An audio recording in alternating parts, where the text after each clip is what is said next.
إلهي وقفت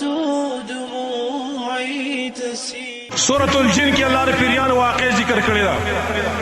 پیریان خپل قوم ته دعوت کړو نا دعوت اللہ ذکر کرے دی نبی اللہ رب العالمین پدا سورة الجن کی خلق حال ذکر کرے دی اللہ وی والذی استقاموا علی الطریقة لا اسقیناهم ماء غدقا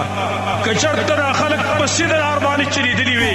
کلا کسدری پسید الاربانی سید منحج دا کتاب و سنت سید منحج اللہ دا وحی پاغی بانے دیو برابر سیدری وی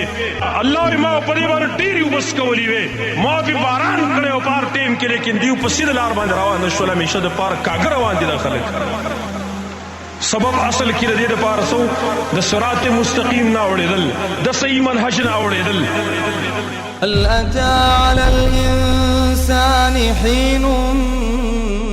من الدهر لم يكن شيئا مذكورا